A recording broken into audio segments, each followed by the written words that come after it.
Hello friends, drama serial बड़े बेया में ना आज एक बड़ा ट्विस्ट आया है। कबीर अपने घर वालों को ये खुशखबरी सुनाता है कि अल्लाह ने उसे एक खूबसूरत चंद जैसा बेटा दिया है। घर वाले सुनकर बहुत खुश हो जाते हैं। ये उनके लिए एक बड़ा सरप्राइज होता है क्योंकि किसी को ये भी नहीं पता था कि महविश प्रेग्नेंट है। दरअसल कबीर ने जानबूझकर ये बात छुपाई थी। उसे अंदाजा था कि वानिया कोई ना कोई नुकसान जरूर करेगी। इसी वजह से उसने बात सिर्फ मामू और मामी को बताई थी। घर में खुशी का माहौल था। मिठाइयां बांटी जा रही थीं।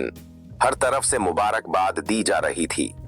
समीर मुस्कुरा कर कहता है, बस अब इंतजार नहीं होता कब कबीर के बेबी को अपनी गोद में उठाऊं।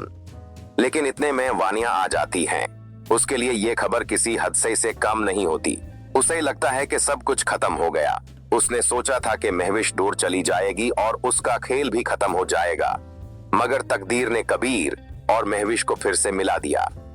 वानिया नाटक करते हुए कहती है, कबीर भाई, मुझे तो इंतजार ही नहीं हो रहा।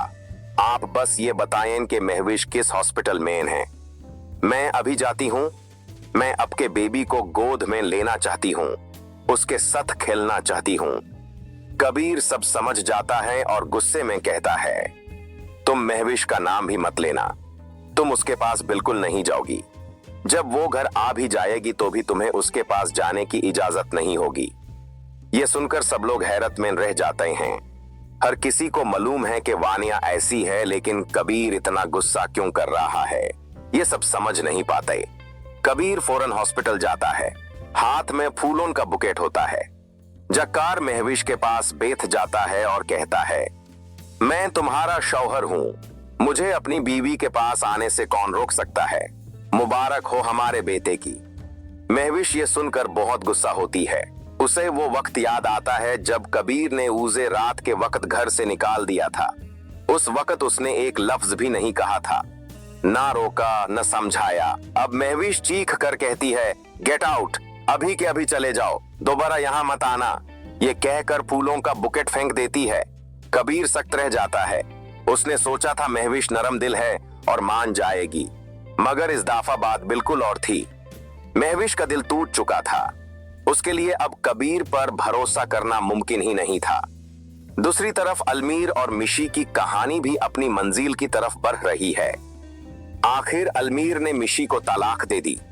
यह फैसला पहले ही हो जाना चाहिए था। देर से हुआ लेकिन दुरुस्त हुआ। मिशी हमेशा के लिए अलमीर की जिंदगी से निकल गई। अलमीर परेशान था। उसके पास जितने भी पैसे थे वो भी लूट लिए गए। इसी परेशानी में सड़क पर एक्सीडेंट होने वाला था, लेकिन शीबा ने उसे बचाया। शीबा ने उसे तसल्ली दी और यहां से एक नई लव स्टोरी शुरू होती है। धीरे धीरे अलमीर और शीबा एक दूसरे के करीब आने लगते हैं। महविश के वालिद अपनी बेटी को समझाते हैं। वो कहते हैं, बेटी, बच्चे को माँ के सत सत बाप की भी जरूरत होती है। तुम उसे सब कुछ दे सकती हो, हर खुशी दे सकती हो, लेकिन बाप का प्यार कैसे दोगी? बाप के लिए सिर्फ कबीर ही है। महविश चुपचाप सुनती है। उसे सब समझ आ रहा होता है। उसके दिल में ख्याल आता है कि असल में वो भी कबीर के बिना नहीं रहना चाहती, मगर कबीर ने उसे इतनी बार दुख पहुंचाया कि अब वापस जाना मुश्किल लगता है। कहानी अपने एंड की तरफ बढ़ रही है।